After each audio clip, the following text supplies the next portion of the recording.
Here, because you were along the journey. So if I have to stand here, you do too. So I just this here, if you have any students that are looking to apply for the scholarship, we're hoping we were able to give one this year. It was $2,000 to a wonderful young lady who is going into early education. So certainly a life of service. Part of the scholarship requirements is that you choose something to do as a volunteer service and you write about it. So what you chose, why you chose it, how it affected you and others around you, and what you plan to do with your life going forward. Because each of us, we have the power to help each other. And I don't want anybody ever to forget that, because sometimes that's what gets me out of bed in the morning, is that what can I do for someone else today? So I'm going to read this. It's also in the scholarship. So Team Timmy's mission is threefold. We raise awareness and support for brain trauma, veteran resources, and suicide awareness. With the support of BAGVO, Bridging America's Gap Veterans Organization, we have also created a scholarship in memory of Captain Tim Neal for students in his hometown with a mission of pursuing lives of service. Captain Neal lived a life of service and did so much for others during his life. He was many things during his time on earth. He was a brother, he was a son, a grandchild, a nephew, a friend, a football player, and if you get the bandanas, you'll see his number was 32.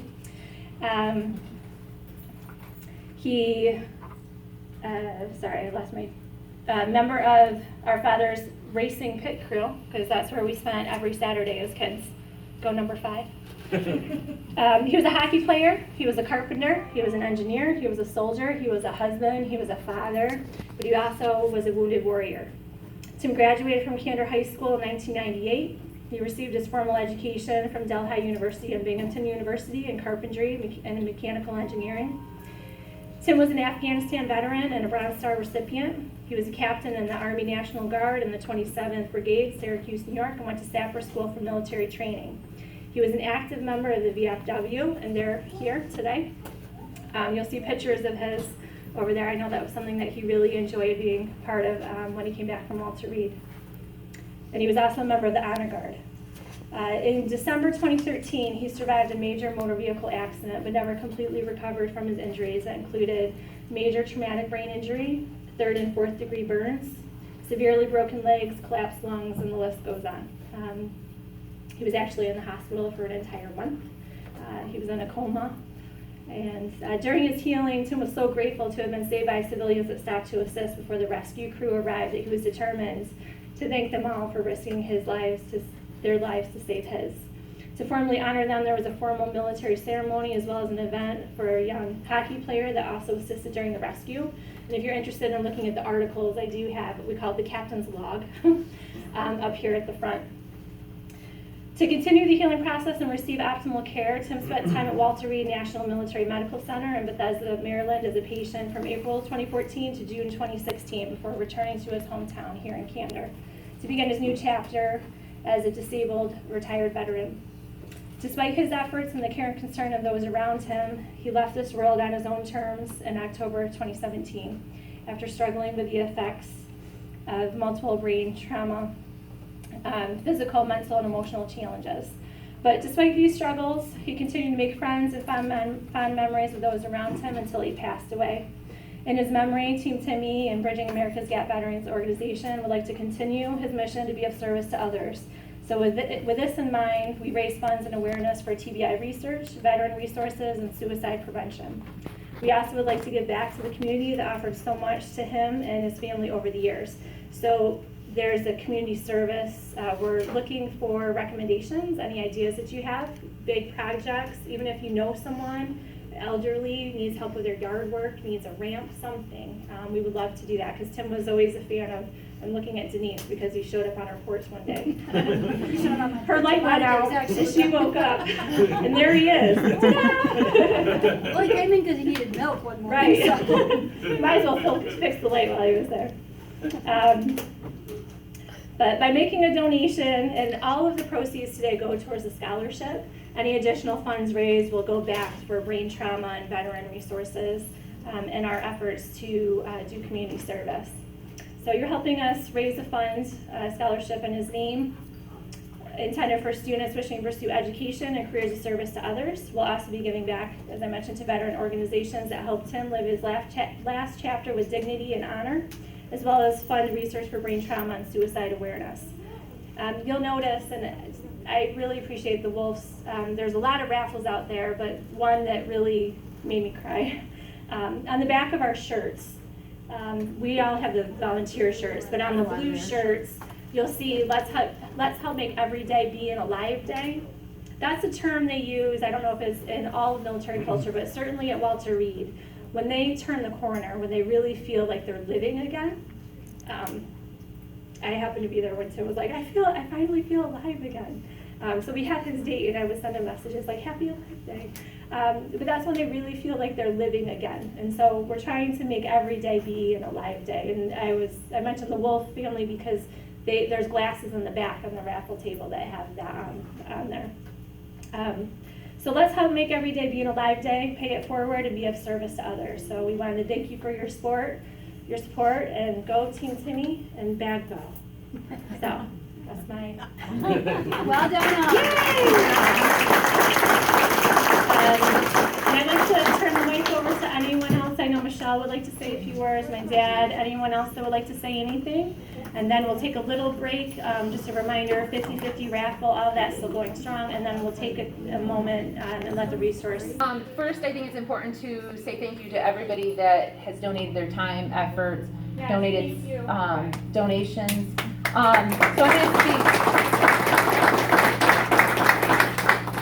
I'm going to speak a little bit about Bagbo and my journey and why it sort of came to. And I'll try and make it brief because Aubrey and I talk a lot. Yeah. So I'm an Air Force veteran. I have a 15-year-old son who didn't make it, but he sort of went through this journey with me too. From the first time I deployed, my son was 6 weeks old.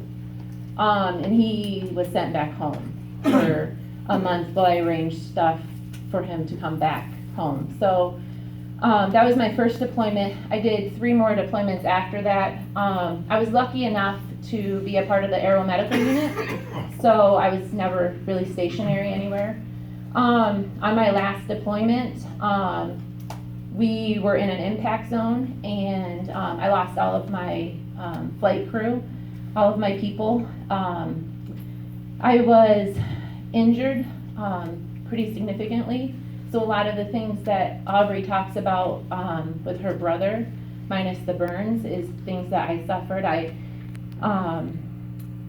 pretty much imploded around myself. My hips, my knees, my ankles, I separated my scapula from my rib cage, traumatic brain injury, you name it. But fast forward to when I got out of the hospital and I came home, I realized, especially in small communities, we really lack support, understanding, and services for veterans or people that are non-veterans that sustain some of these injuries.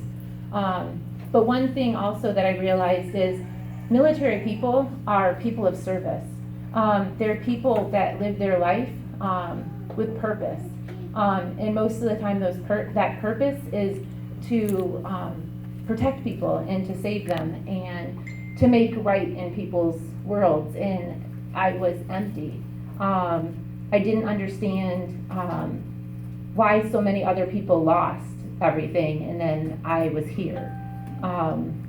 So upon talking with my family and just sort of struggling through some of that mental stuff, Bagwell came about.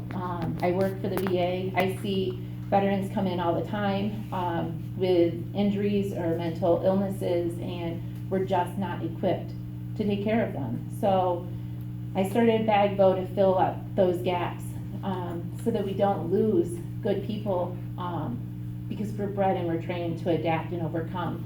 A lot of times I'll have nurses come in and say they're not compliant. Well, of course they're not compliant. Their whole life that they've been in the military, they have been told to not be compliant. You don't take care of yourself, you take care of the mission. So when you get out of the military and it's time to take care of yourself, we don't know how to do that. We just know to keep moving forward. So we need organizations. We need people like Tim's family and all of these folks to come in and put a stop to us. We need strong family that when we're falling apart or you don't understand why you're crazy, we need strong families to not give up on us and to keep fighting for us when we can't fight for ourselves. But by you guys being here and supporting Tim's family and supporting Bagville and the Cantor School, that's what small town communities need to do for our veterans and also for our school kids that are trying to figure out what they want to do with their life, and emphasize working hard and providing, being of service to people and paying it forward. So I appreciate you guys being here as well.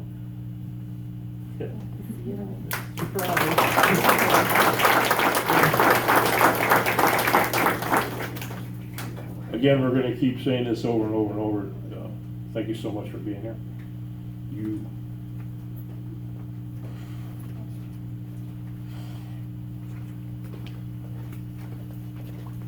honor Tim so much by your presence here. I miss you every day. But you know, that kid was such an inspiration to so many people in so many different ways. Tim,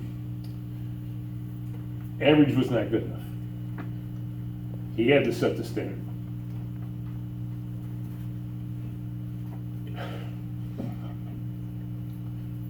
I promised myself I wouldn't do this. Let me go again. This morning, we had the first annual Ride for Life in Tim's honor. And 26 people showed up for that ride. It was led by the Patriot Riders. And a lot of friends showed up who had only met Tim or heard of him. So they showed him a lot of honor with it. I mean, it was a great ride. We went from here, we went by the cemetery, and as we went past his gravesite, we all beat our horns.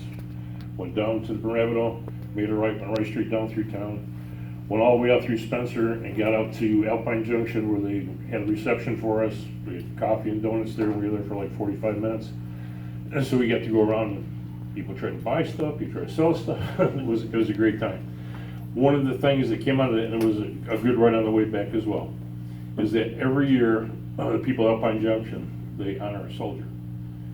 And last week, they had done that for a soldier who had passed away that was from the Watkins Glen area. They told me today that next year, they had over 200 and some odd riders, or 250 some odd riders for the ride last week. Next year, Tim is the one who's going to be honored. So that's going to be 2 ride weeks in a row. Because we're going to try to do this the same week. We want it to be an annual event. We want people to understand that, you know, I get conflicted because he was my boy. You know, every day I try to be the man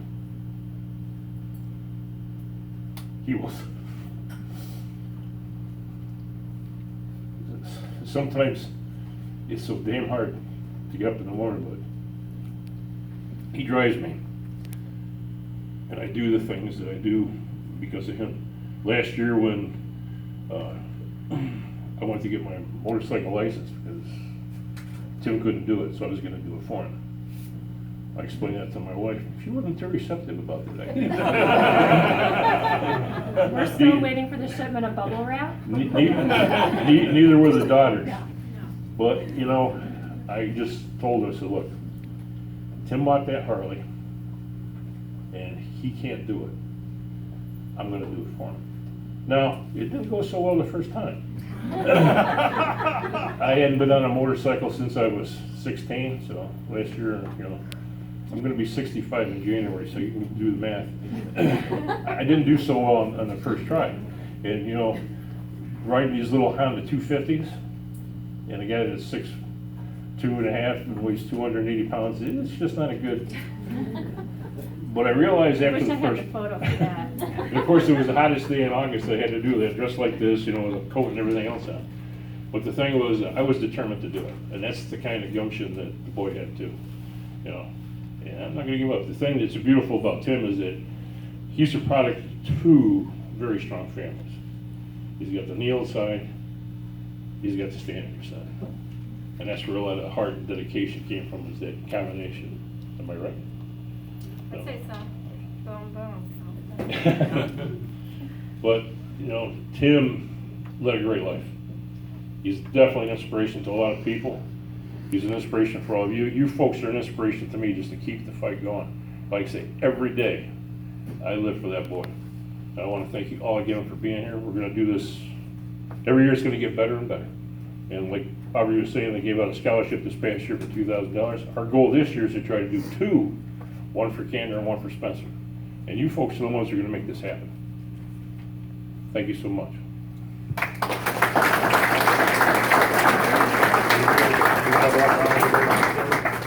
Would anyone else like to say something? Anyone? Wendy? Okay, all right. So I think we'll just cue the music again. Just a reminder. Yep. So we still have lots of bandanas, the t-shirts, the 50-50, the raffle. And then we'll play a couple songs, and then we'll pass the mic around to all the resource tables. So that way they'll be able to talk about what they do and their efforts. And then they're still available to answer any questions that you have currently too. So, okay, all right. All right, thank you very much. What are you going to do?